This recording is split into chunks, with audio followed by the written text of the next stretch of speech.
سب سے پہلے اللہ تعالیٰ قرآن مجید میں ارشاد فرماتے ہیں قد افلح المؤمنون الذین هم فی صلاتهم خاشعون، 18واں پارہ سورہ مومنون کی پہلی اور دوسری آیت ہے۔ اس کی تفسیر میں حضرت جناب سیدنا عبداللہ ابن عباس رضی اللہ تعالیٰ عنہ حبر الامت، جن کی یہ تفسیر ابن عباس ہے،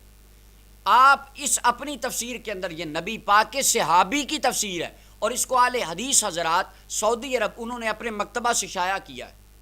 اس کا پیج نمبر 212 ہے۔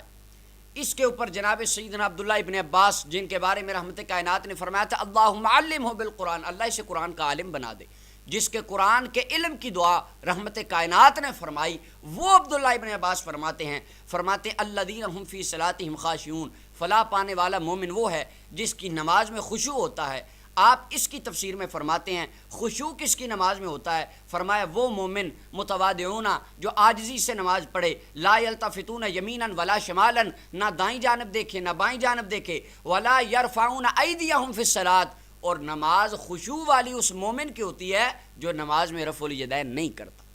یہ حضرت عبداللہ ابن عباس فرماتے ہیں، رسول اللہ کے صحابی، ان کی تفسیر ہے، فرماتے ہیں نماز میں رفع الیدین۔ اب یہاں پہ کہیں گے آپ پہلا رفع یدین کیوں کرتے ہیں؟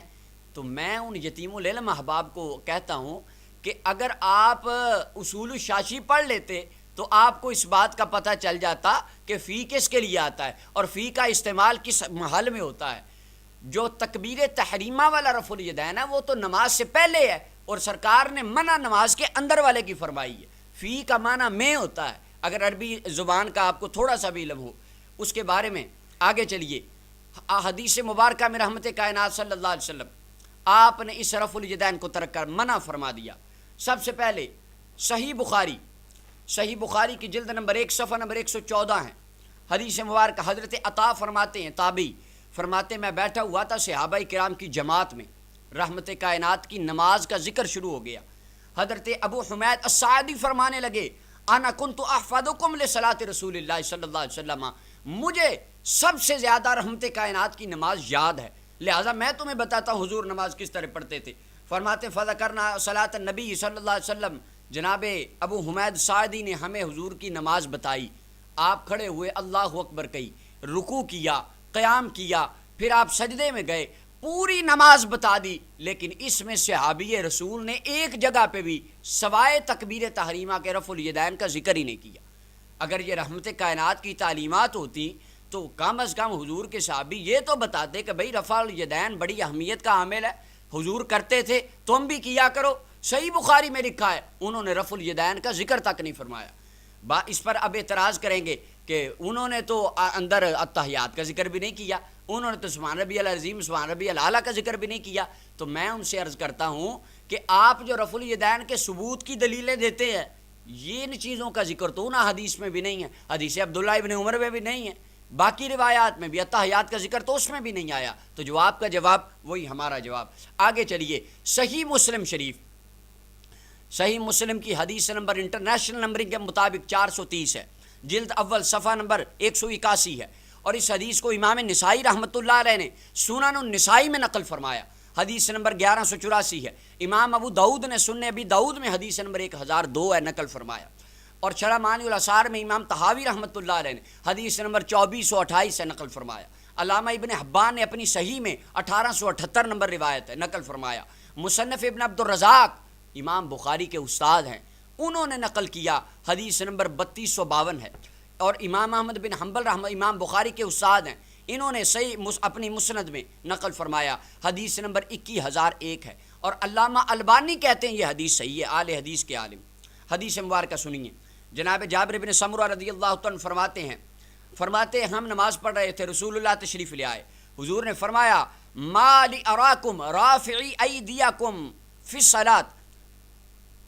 آقا کریم علیہ السلام تشریف لائے، حضور نے فرمایا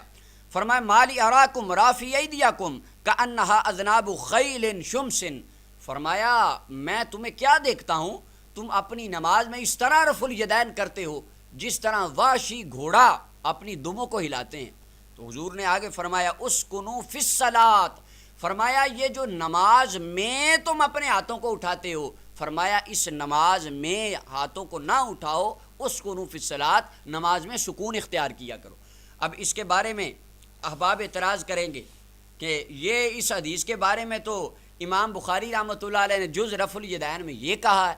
تو میں ان تمام خوارج احباب سے اور چھوٹے مرزا صاحب سے یہ کہوں گا کہ امام بخاری رحمۃ اللہ علیہ کا جو یہ رسالہ ہے، اس کو روایت کرنے والا محمود بن اسحاق ایک مجہول الحال راوی ہے جس کا آج تک پتہ ہی کوئی نہیں، وہ کون تھا، کہاں سے آیا، کب امام بخاری کے پاس پڑھا، کہاں اس کی تدفین ہوئی، کب وہ فوت، اس کا آج تک کچھ پتہ ہی نہیں ہے۔ ایک مجہول الحال بندہ کتاب لکھ کے امام بخاری کے سر جڑ دیتا ہے، آپ نے اس کا جھنڈا اٹھا لیا۔ اگر جوز رفع الیدین کو ماننا ہے تو یہ بھی مانو جوز رفع الیدین میں امام بخاری نے حدیثیں لکھی ہیں، سرکار اپنے کانوں تک ہاتھوں کو اٹھاتے تھے، آپ کندھوں تک اٹھاتے ہیں۔ اگر امام بخاری کی یہ روایت پر جرا ماننی ہے تو وہ حدیث بھی ماننی پڑے گی، یہ یہود والا کام نہ کریں۔ اللہ کا قرآن کہتا ہے فتؤمنون ببعض الکتاب وتکفرون ببعض، اور یہ یہودیوں کا کام تھا، آج جو بات اپنی مرضی کی ہوتی وہ مان لیتے، جو مرضی کی نہ ہوتی اسے چھوڑ دیتے۔ رحمت کائنات نے جب صحابہ کو رفع الیدین کرتے دیکھا، سرکار نے ان کو فرمایا اسکنوا فی الصلاۃ، نماز کے اندر سکون اختیار کرو، رفع الیدین ترک کر دو۔